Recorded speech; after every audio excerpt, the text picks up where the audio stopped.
The drill bit screamed against something that should not exist. Alex Reed pulled his helmet closer to the viewing port of the mining rover and watched sparks fly in the airless void of the moon's far side. 3 hours of digging through loose rock and dust, and now this. Solid resistance where the geological surveys promised nothing but more regolith for another 50 meters down.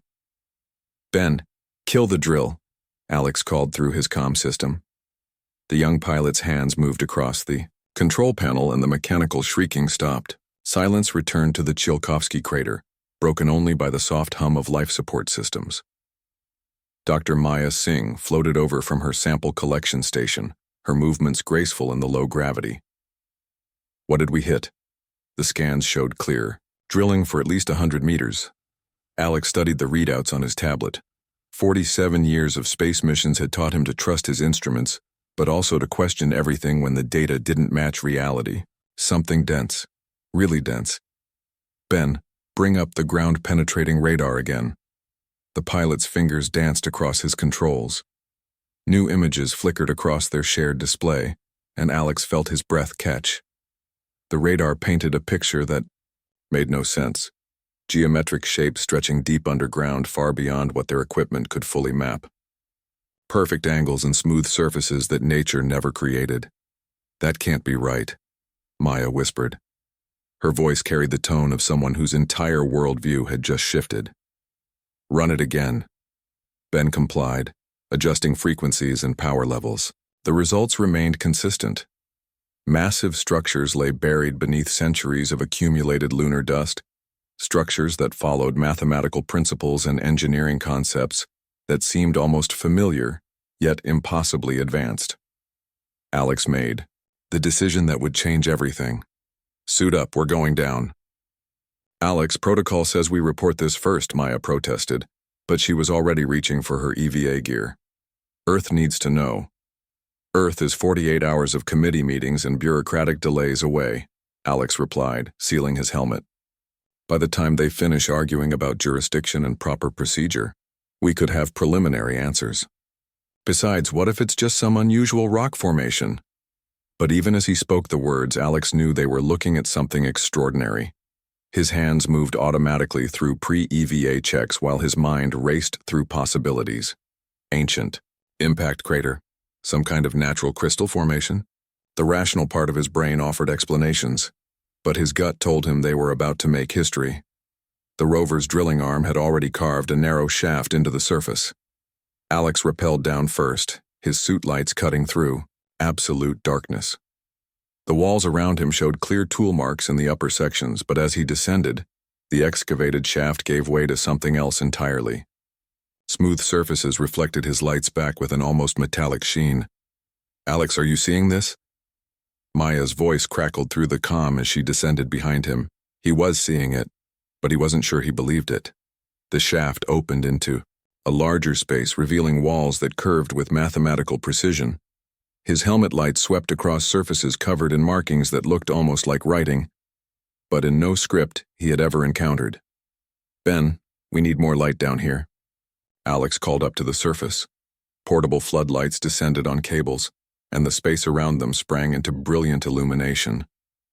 Alex heard Maya gasp.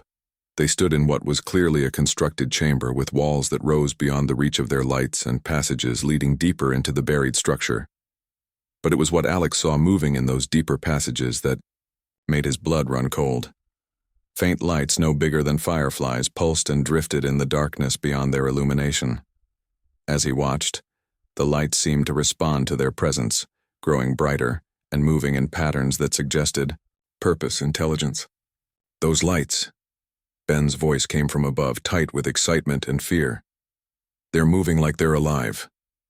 Alex forced himself to think like the veteran astronaut he was, not the frightened human confronting the unknown. "Maya, what's your read on atmospheric conditions?" She checked her instruments. "Still vacuum. Whatever those lights are, they're not biological in any way we understand." The lights drew closer, and Alex could see they weren't simple illumination but complex energy patterns that pulsed and shifted like living things. They moved with purpose, seeming to examine the three humans who had invaded their ancient domain. We need to document everything, Alex said, his training taking over. Full recordings, atmospheric readings, structural analysis. But we also need to be ready to evacuate if those things turn hostile. As if responding to his words, the light suddenly flared brighter and began moving in deliberate patterns.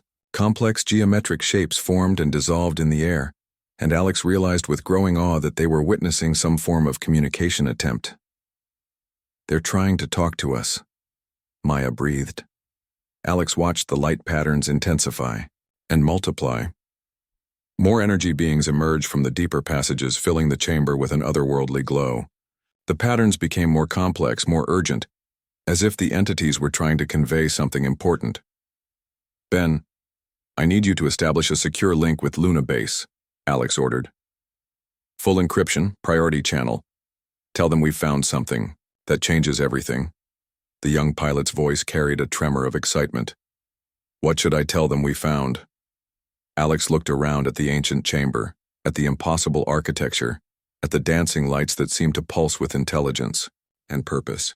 In 47 years of pushing the boundaries of human exploration, he had never encountered anything that challenged his understanding of humanity's place in the universe like this moment. "Tell them we're not alone," Alex said quietly. And we never were. The lights pulsed brighter as if approving of his words and began forming new patterns. Alex realized that whatever happened next, humanity was about to learn they were part of something much larger than they had ever imagined. The question was whether they were ready for that knowledge and what responsibilities it might bring. Maya's hands trembled as she adjusted the linguistic analysis equipment. 6 hours had passed since their first encounter with the light entities, and the chamber had transformed into something resembling a field laboratory. Cables snaked across the ancient floor, connecting Earth-made instruments to jury-rigged power sources. The entities had been patient, floating at a respectful distance while the humans set up their equipment. Alex found their behavior almost courteous, as if they understood the need for proper scientific protocol. These beings had waited in darkness for who knew how long. They could wait a few more hours for humanity to catch up. "The patterns are definitely linguistic," Maya announced, not lifting her eyes from her screens. "Complex mathematical relationships, recursive structures, embedded meaning within meaning. This isn't random light display. This is sophisticated communication."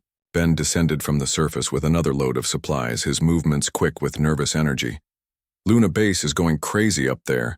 They want hourly reports, but they also want us to withdraw until the xenobiology team arrives next week."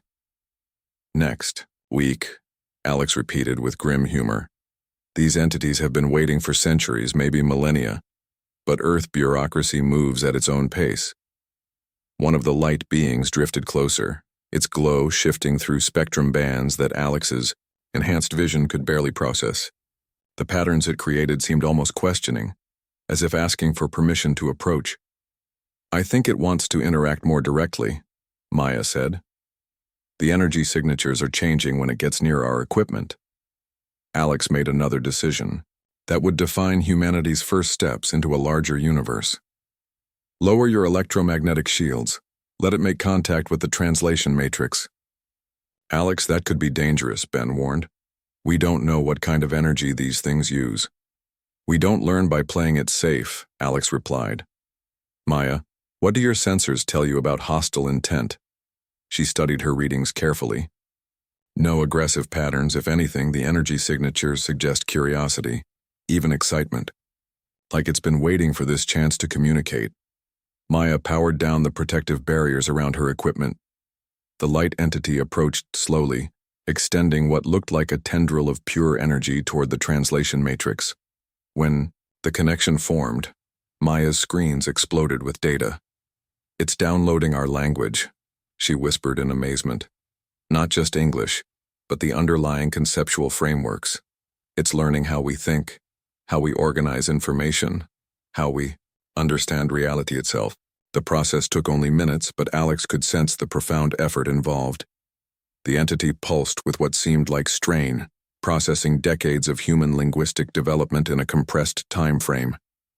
When it finished, the air in the chamber seemed to shimmer, and suddenly Alex could hear something impossible, a voice that spoke without sound, words that formed directly in their minds. Greetings, young builders. We have waited long for minds that could hear our words. Ben stumbled backward, his hand reaching instinctively for the emergency beacon. It's in my head. It's talking inside my head. Do not fear, the voice continued, gentle and patient. We speak, as your kind speaks, with symbols and meaning. Only the medium differs. We are the keepers of memory, guardians of what came before. Maya recovered first, her scientific training overriding her fear. What came before? What are you keeping memory of? Images flooded their minds, not pictures but direct experiences that bypassed their eyes entirely. Alex saw vast cities floating in space, civilizations spanning multiple star systems, technologies that made humanity's greatest achievements look like stone tools. But he also saw something else, darkness creeping between the stars, consuming worlds and leaving only void behind. We were like you once, the keeper explained. Young, curious, reaching toward the stars with hope and determination. Our people built wonders that lasted for millions of your years. But we learned too late that consciousness itself draws predators from beyond the galactic rim. Predators? Alex asked, though part of him already feared the answer. The silent dark. It exists in the spaces between galaxies, feeding on thought, on awareness, on the spark that makes life more than mere chemistry. It consumed our civilization, but we hid fragments of ourselves here in these memory vaults to warn those who would come after. The images shifted, showing Earth as seen from space, but not the Earth they knew. This version pulsed with energy, surrounded by structures that dwarfed anything humanity had ever built. Ships moved between the stars like schools of silver fish, and Alex realized he was seeing a possible future. Humanity grown into something magnificent. You have the potential, the keeper continued. Your species shows the traits that might succeed where we failed. But the dark has noticed your growth. It comes, drawn by the light of expanding consciousness. How long do we have? Maya asked, her voice steady despite the magnitude of what they were learning. By your measurements, perhaps 50 rotations of your world around its star. Time enough to prepare if you begin immediately. Time enough to grow into what you must become. Alex felt the weight of cosmic responsibility settling on his shoulders. What must we become? What we could not. Survivors. Guardians. The defenders of consciousness itself. More images flowed through their minds, training grounds hidden throughout the solar system, technologies that would transform human civilization, alliances with other species that had also received warnings from the keepers. But underlying it all was a simple, terrifying truth. Humanity would have to change fundamentally to survive what was coming. Your people have a quality rare among spacefaring species, the keeper observed. When faced with extinction, most civilizations despair. Yours fights. Even when victory seems impossible, even when the rational choices surrender, humans continue to resist. This trait may be what saves not just your species, but all life in this galaxy. Ben found his voice again. Why us? Why not some older civilization, someone with better technology? Because the others are gone, consumed by the dark or hidden so deeply they cannot emerge to fight. You are what remains. Young, stubborn, willing to attempt the impossible because you do not yet understand that it is impossible. The keeper's light pulsed brighter, and Alex sensed urgency building in its communication. The memory vault will open its deeper levels to you. Knowledge awaits. Technologies, star maps, records of what the dark can do and how it might be fought. But remember, young builders, knowledge without wisdom destroyed us. Learn not just how to build weapons, but why some battles must be fought regardless of the cost. As if responding to its words, sections of the chamber wall began to shift and reconfigure, revealing passages leading deeper into the lunar ruins. Each passage glowed with a different color of light, suggesting vast libraries of information waiting to be explored. This changes everything, Maya said quietly. Humanity isn't just reaching for the stars anymore. We're preparing for war. Alex looked at his small team, then at the keeper floating patiently nearby. In a few hours, they had gone from mineral prospectors to the first humans to make contact with alien intelligence, and now they were humanity's first recruits in a cosmic conflict they barely understood. Then we better start learning how to win it, he said. The deeper chambers stretched beyond the reach of their portable lights, and Alex began to understand that the lunar ruins were not just a building, but an entire underground complex. 3 days of exploration had revealed level after level of preserved technology, each section dedicated to different aspects of the vanished civilization's knowledge. Maya had not slept in 36 hours, consumed by her attempts to decode what the keepers called the history cores. Her translation equipment hummed continuously as she processed terabytes of alien information, creating the first human record of galactic civilization. Alex, you need to see this, she called from her workstation. Her voice carried a weight that made Ben look up from his equipment maintenance and Alex abandon his study of alien star charts. The central display showed a 3-dimensional map of the Milky Way, galaxy but not as humanity had ever seen it. Thousands of points of light marked inhabited systems connected by flowing lines that showed trade routes, communication networks, and political boundaries. The image pulsed with life and activity. This is what our galaxy looked like 2 million years ago, Maya explained. The height of what the keepers call the Great Harmony, hundreds of species, thousands of civilizations, all working together to explore, create, and protect life wherever it emerged. Ben whistled softly. What happened to them all? Maya adjusted the display controls, and Alex watched the lights begin to dim and disappear, starting from the galaxy's outer edge and moving inexorably inward. Trade routes vanished. Communication networks went silent. Entire sectors of space simply went dark. The silent dark happened, Maya said grimly. Watch the progression pattern. It's not random destruction. It's systematic, intelligent, methodical, like a predator that knows exactly how to bring down prey much larger than itself. The visualization showed the dark's advance over millennia, consuming civilizations not through direct battle but through something far more insidious. Worlds didn't explode or burn. They simply stopped thinking, stopped creating, stopped being anything more than empty matter drifting in space. A new keeper materialized beside them, its light patterns different from their first contact. This entity pulsed with urgency, and what Alex was learning to recognize as deep ancient pain. You have seen the great dying, it communicated. Now you must understand what faces your kind. Images flooded their minds again, but these were different. From the earlier visions of galactic civilization, Alex found himself experiencing memories of the Dark's approach to inhabited worlds. He felt the gradual drain of hope, creativity, and will that preceded physical consumption. Entire populations would simply stop trying, stop dreaming, stop caring whether they lived or died. The Dark does not destroy bodies first, the Keeper explained. It consumes the spark of consciousness that makes life meaningful. When beings lose the will to create, to explore, to hope, their physical forms become easy prey. How does it do that? Alex asked, though he dreaded the answer. It whispers. In the quantum foam between thoughts, in the empty spaces where dreams form, it plants seeds of despair.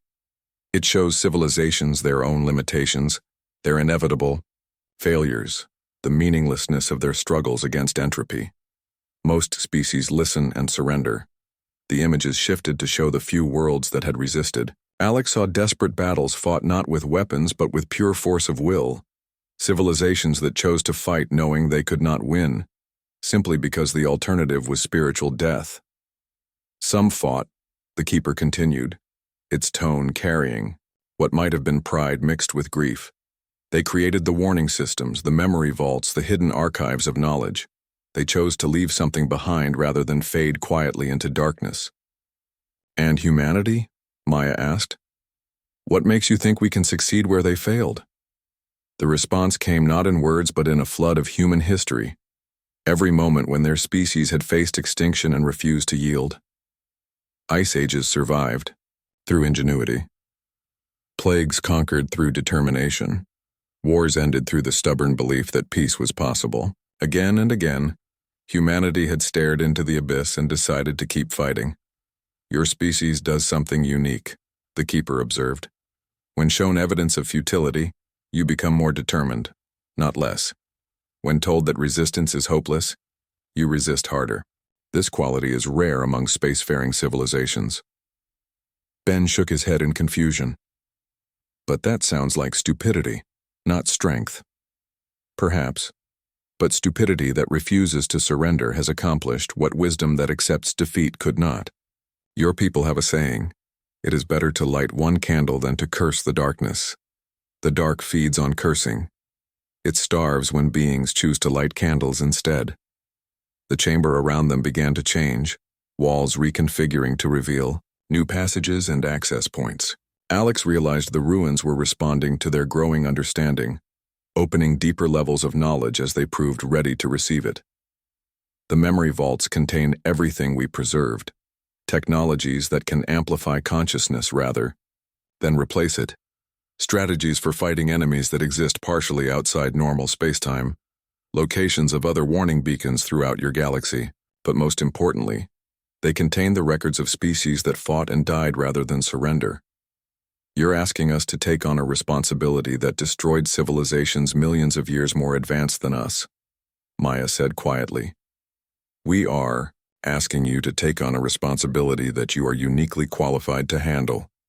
Your species is young enough to adapt, stubborn enough to persist, and creative enough to find solutions we could not imagine. New visions flowed through their minds. Human colonies spreading throughout the solar system, but not as conquerors or exploiters. Instead, Alex saw humanity becoming gardeners of consciousness, nurturing new forms of life and thought wherever they found them. Ships designed not for war but for rescue, carrying refugee populations from worlds already touched by the dark. You will not fight the dark as we tried to fight it, the keeper explained. You will do something we thought impossible. You will heal the damage it has done. While it consumes consciousness in one part of the galaxy, you will kindle new consciousness in another. While it spreads despair, you will spread hope. That sounds like an impossible task, Alex said. Yes, that is why you might succeed at it.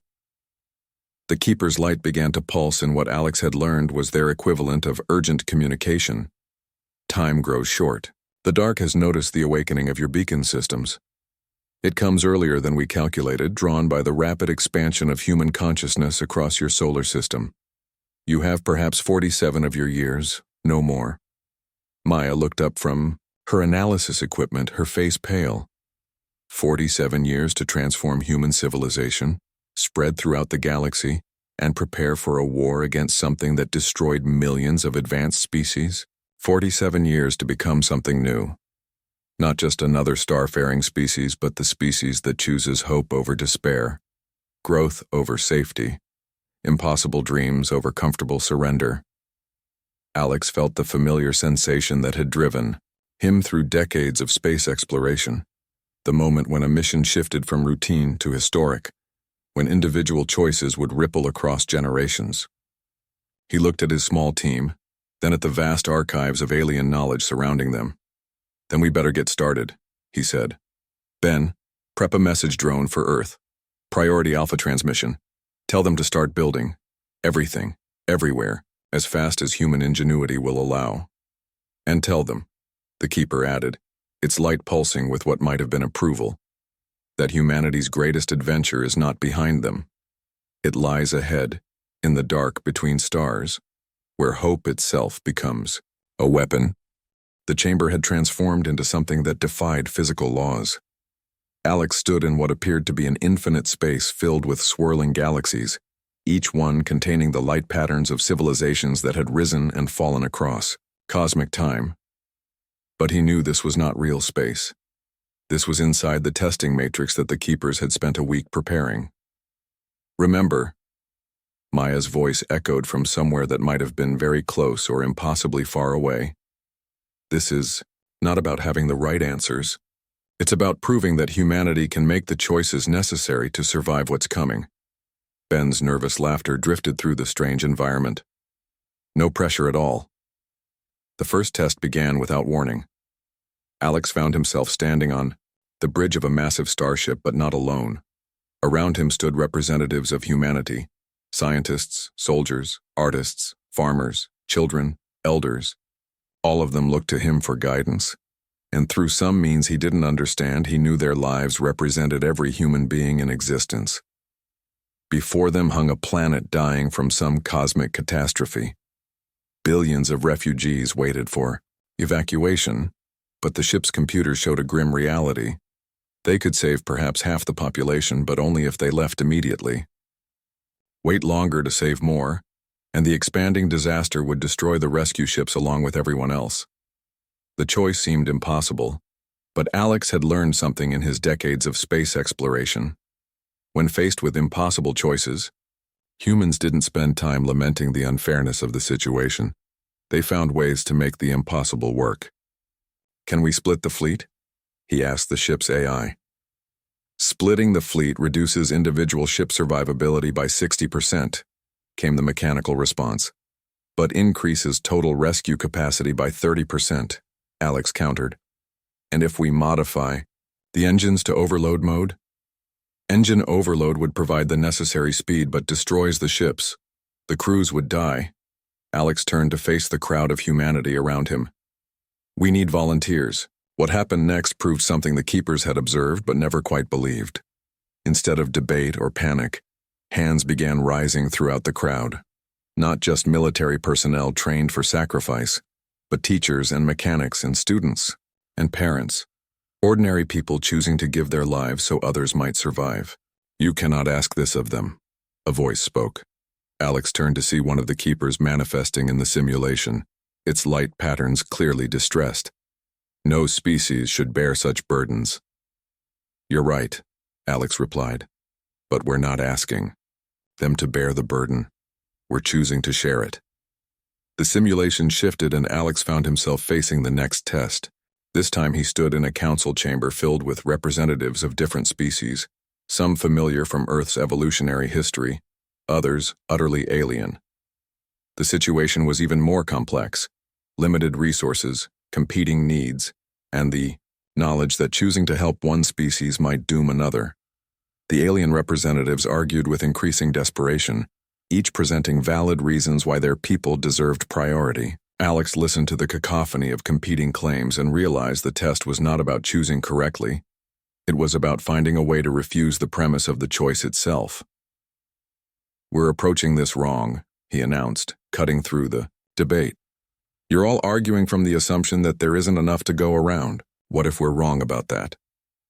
"The mathematics are clear," one alien delegate protested. "The resources are finite." "The resources we know about are finite," Alex corrected. "But human history is full of moments when we were told something was impossible right up until someone found a way to make it work. Maya, remember what you told me about exponential problem solving?" Maya's voice seemed to come from the chamber itself. "That humans don't just find solutions. We create new categories of solutions that didn't exist before. Working together, the species in the simulation began to discover possibilities none of them had considered individually. Resource sharing led to technological advancement. Cooperation revealed hidden capabilities. What had seemed like a zero-sum game transformed into collaborative growth that benefited everyone. The third test was the most challenging yet. Alex found himself commanding not a rescue mission or a diplomatic council, but a desperate last stand against the silent dark itself. Around him, the combined forces of multiple civilizations prepared for what everyone knew was a hopeless battle.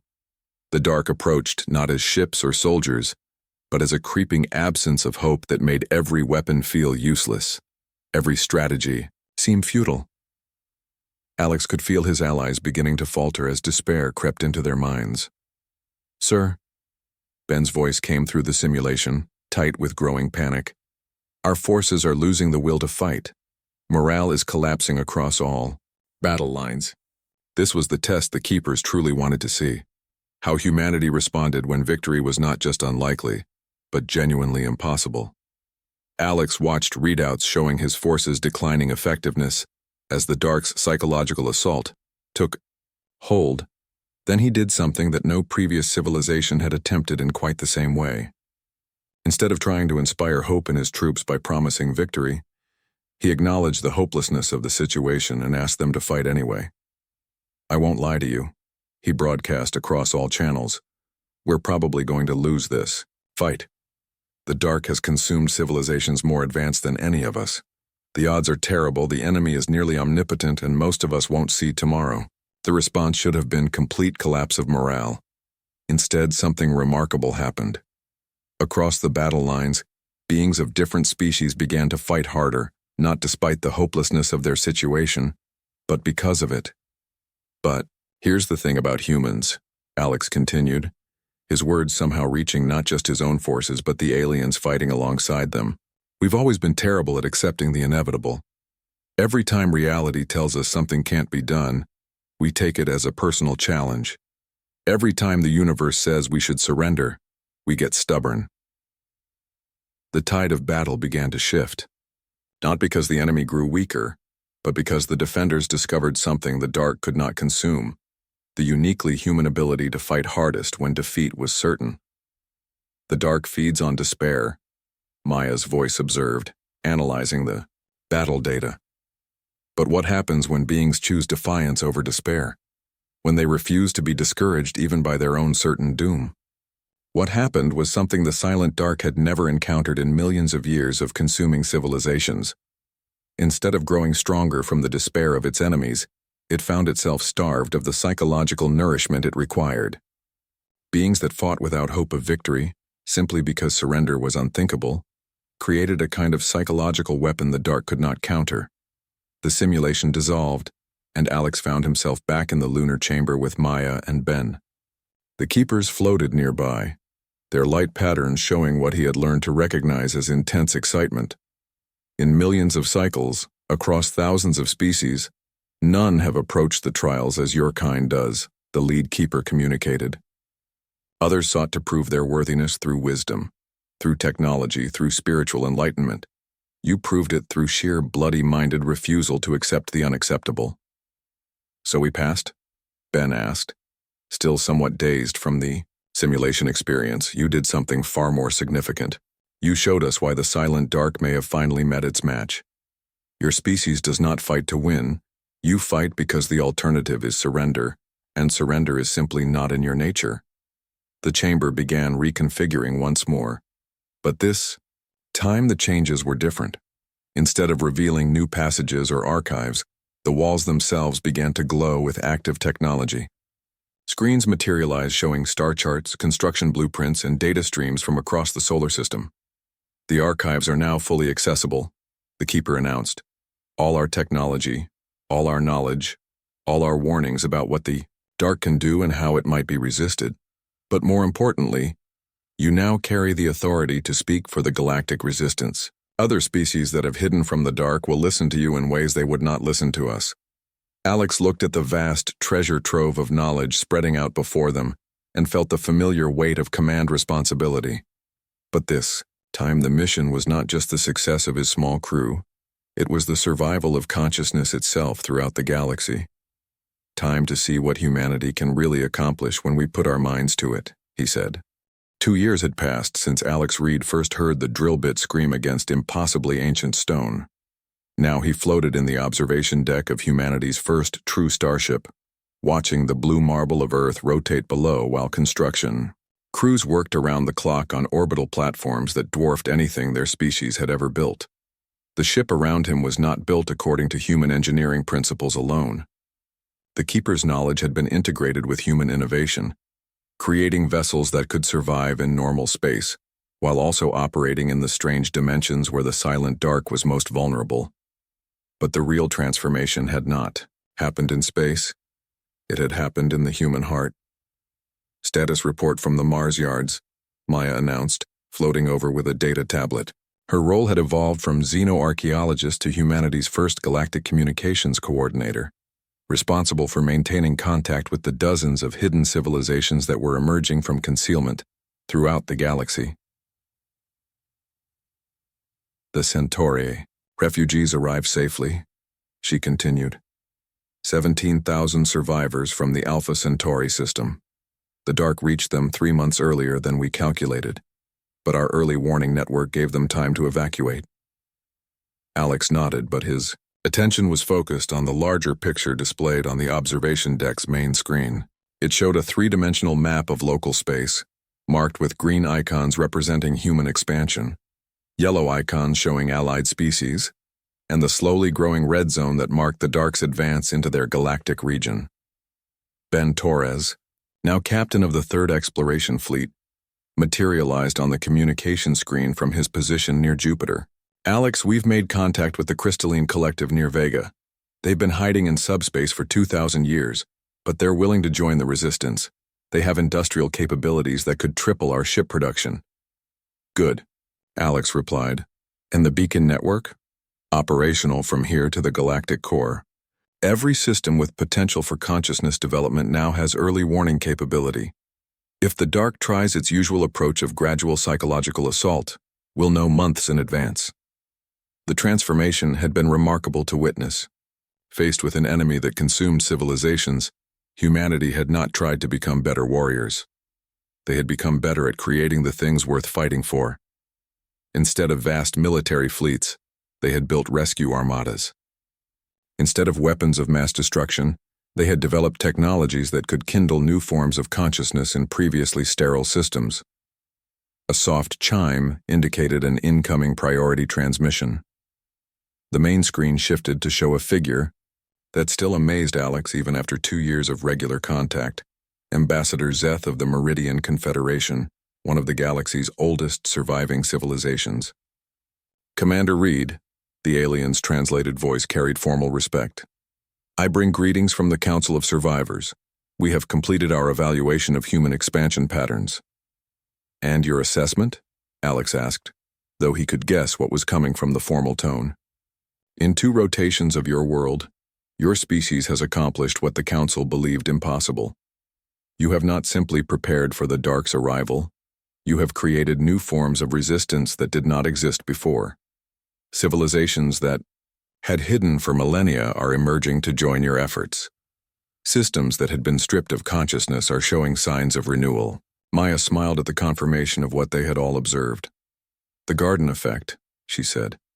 Everywhere humans go, consciousness seems to multiply rather than diminish. Ambassador Zeth's image showed what Alex had learned was their species' expression of amazement. The Council has reached a unanimous decision. Humanity will be granted full galactic authority for the duration of the crisis. All surviving civilizations have agreed to coordinate their efforts under human leadership. The weight of that responsibility should have been crushing, but Alex had learned something important during the tests in the lunar ruins.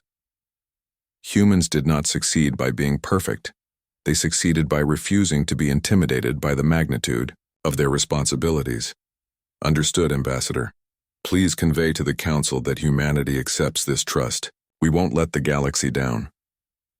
We know, Zeth replied. That is why we are willing to emerge from hiding after millennia of concealment. Your species has proven that hope is not naive optimism. It is a practical strategy for survival. As the transmission ended, Alex turned to study the tactical display showing the Silent Dark's approach. The enemy had accelerated its advance, clearly aware that something had changed in this part of the galaxy. Intelligence reports suggested it was moving with unprecedented speed, consuming systems it would normally have approached gradually. It knows, Ben observed from his position near Jupiter. The Dark realizes it's facing something different this time. Good, Alex replied. Let it come quickly. Every day it spends rushing toward us is another day we have to prepare the galaxy. For what comes after. After? Maya asked. Alex gestured toward the displays showing human activity throughout the solar system and beyond. Colonies spreading to dozens of systems, not as conquests, but as centers of learning and growth. Research stations where human scientists worked alongside alien refugees to develop new forms of consciousness.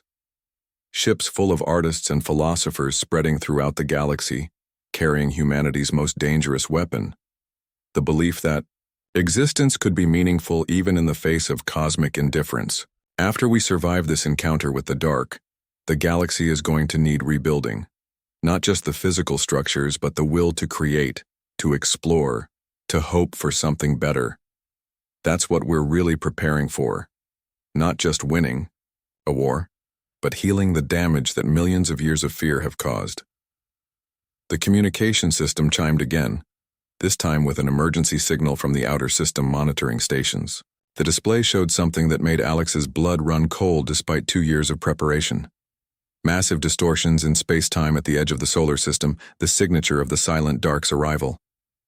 All stations, this is command, Alex announced across all channels. Contact protocol is now in effect. The dark has arrived ahead of schedule. What followed was not the chaotic panic that had greeted humanity's previous encounters with the unknown, but the coordinated response of a species that had transformed itself in less than 3 years.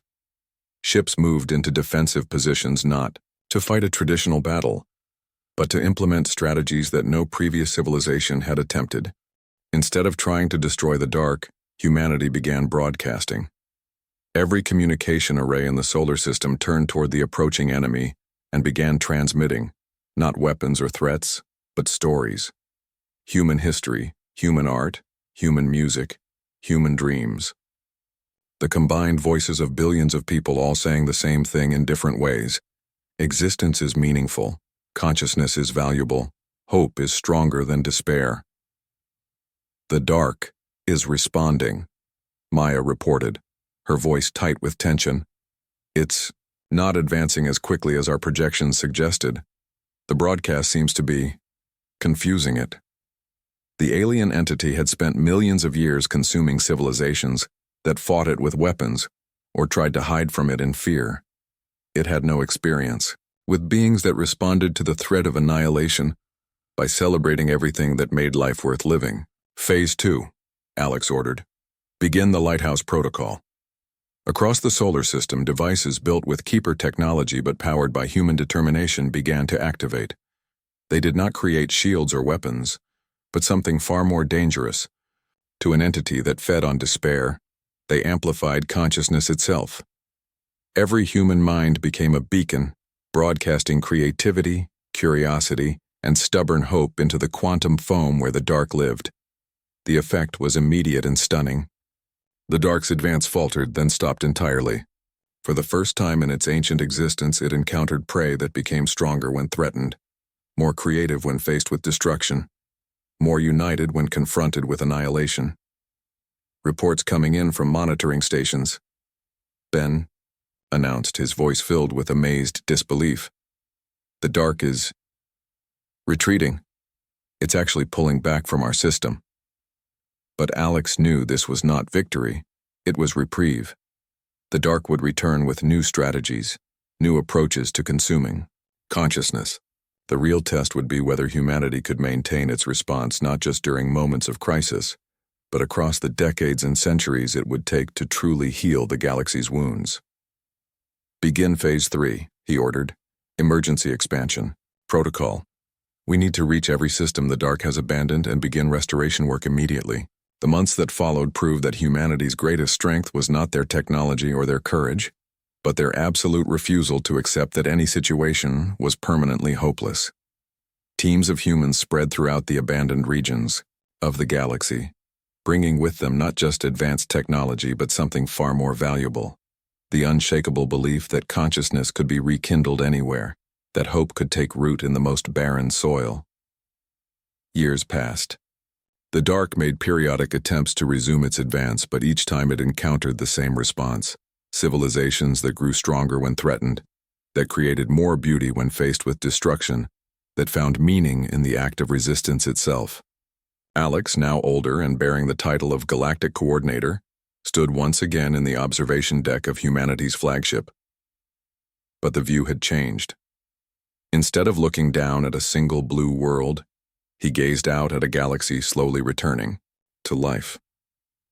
Systems that had been dark for millennia now glowed with renewed civilization. Species that had hidden in fear were emerging to join the growing community of consciousness. Status report, he requested from Maya, who had become the galaxy's first Minister of Restoration. "Remarkable progress," she replied, consulting data streams from across the galaxy.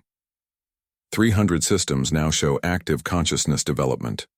The Keeper archives estimate it will take another century to fully restore what the Dark destroyed, but the acceleration rate exceeds all projections. And the Dark itself? Still retreating toward the galactic rim. Our psychological warfare, specialists believe it's struggling to adapt to our response model. For millions of years, it succeeded by making civilizations afraid to hope. We've shown the galaxy that hope is not something to be protected. It's something to be shared as widely as possible. Ben, now an admiral commanding the Consciousness Defense Fleet, appeared on the communication screen. "Alex, we're receiving surrender signals from the Dark's forward scouts. They're requesting negotiation." The idea that the silent Dark might be capable of negotiation had never occurred to anyone, but Alex had learned that the universe was full of impossible possibilities. "Set up a meeting. But Ben, remember what we've learned. This isn't about defeating an enemy. It's about proving that consciousness, creativity, and hope are stronger than any force that tries to destroy them." As preparations began for humanity's most important diplomatic mission, Alex reflected on the journey that had brought them to this point. 3 years ago, he had been a routine asteroid surveyor who stumbled across ancient ruins. Now he was coordinating the galaxy's response to its greatest existential threat. But the most remarkable transformation was not in himself, or even in humanity. It was in the galaxy itself. The Dark had ruled through fear for millions of years, convincing civilizations that consciousness was too fragile to survive, that hope was too dangerous to maintain, that the universe was too hostile for life to flourish. Humanity had proven all of that wrong, not through superior technology or ancient wisdom, but through the simple, stubborn refusal to accept that anything good was impossible. They had transformed a galaxy ruled by fear into a community dedicated to nurturing consciousness wherever it could take root. The silent Dark was no longer silent, no longer dark, and no longer the galaxy's greatest threat. That distinction now belonged to humanity, not as destroyers, but as the species that had taught the universe that hope, once kindled, could spread like wildfire across the stars. Alex smiled as he watched new ships launching from human shipyards, each one carrying not weapons but seeds, literal and metaphorical seeds for growing consciousness in the vast gardens of space. Humanity had finally found its purpose among the stars, and it was exactly what the Keepers had hoped for. Not to be the galaxy's conquerors, but its gardeners.